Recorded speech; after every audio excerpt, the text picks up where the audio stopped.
रायजोनि गुबुन गुबुन जिल्लाफोराव खुंजानाय बादिनो कक्राझार जिल्लायावबो दिनैनिफ्राय जागायजेनबाय गिबि खोलोबनि गुन उत्सबा। दिनैनिफ्राय फैगौ 21 जानुवारिसिम कक्राझार जिल्लानि गुबुन गुबुन फरायसालिफोराव गिबि खोलोबनि गुन उत्सबा सोलिबाय थागोन। मिथिनाय बादिब्ला जिल्ला सोलोंथाइखौ साबसिन खालामनायनि असिलायै खुंनाय गिबि खोलोबनि गुन उत्सबखौ कक्राझार जिल्लानि सिङाव थानाय दतमा, गसाइगाव, कुसुगाव, कक्राझार आरो परबतझार खोन्दोआव खुंगोन। मख'नो गोनांदि कक्राझार जिल्लानि सिङाव थानाय मोनबा खोन्दोनि गं 1616 फरायसालिफोराव गासै सा 1,25,430 फरायसाफोरा गिबि खोलोबनि गुन उत्सबआव बाहागो लागोन होननानै मिथिनो मोन्दों। जोंनि फार्स्ट फेजआवहाय जोंनि कक्राझार डिस्ट्रिक्टआबो गोलैदों जोंना।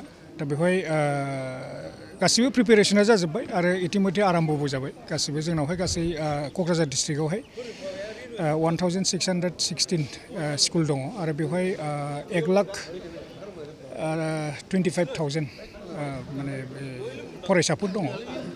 थ' गासिबो प्रिपेरेसन जाजोब्बाय आरो एबार जों आसा खालामदों जे जोंनि गुन उत्सबआवहाय पारफरमेन्सआ एसे मोजां जागोन। खारन जोङो जोंनि फोरोंगिरिफोरखौ लानानै बा हेर'दा इन्स्टिटिउसन्सफोरखौ लानानै जोङो बहुद प्रग्रामबो खालामदों। जे एक्सुवेलि जोङो बबे बबे बिथिङावहाय नायनांगौ गुन उत्सबआवहाय माब्रैबा जों स्करिं खालामनो हायो, बिनि फारसे जों गोबां रोखोमनि मटिभेसनेल जोङो प्रग्रामफोरबो खालामदों। CRC लेभेलावबो जों खालामदों, ब्लक लेभेलावबो खालामदों। गतिके जों आसा खालामो जे मोजाङैनो जागोन।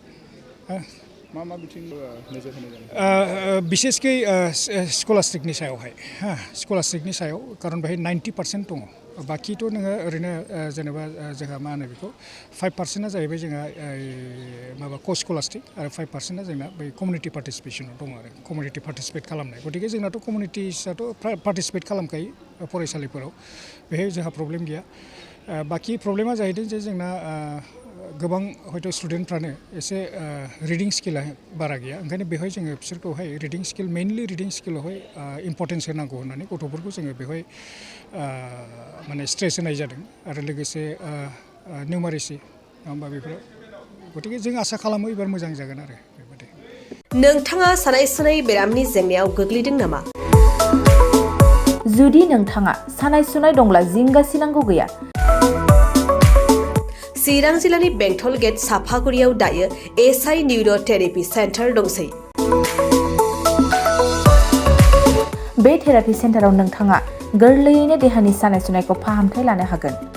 बे आथिं सानायानो जाग्रोदों, ओमफ्राय जानाया एसे सिगांनिफ्रायनो जाखादों, ओमफ्राय बिदिनो गुबुन गुबुन मुलि जाबाबायदों, ओमफ्राय हामाखै। दिनैनि ट्रिटमेन्टआ आङो एसे मोजां मोनसिनबाय। जेरै सिं सानाय, आफादावरि सानाय, मोदोम जरा सानाय, आइजोफोरनि जेंना, खर' सानाय बायदि बेरामखौ फाहामनाय जायो।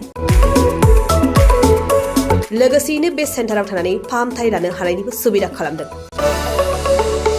नोंथांमोनहा SI निउर' थेरापि सेन्टाराव फाहामथाय लानो गोसो दंब्ला नैबे मबाइल नम्बर 7620160459 नङाब्ला 9476977956 आव थोंजों सुलाद लानो हागोन।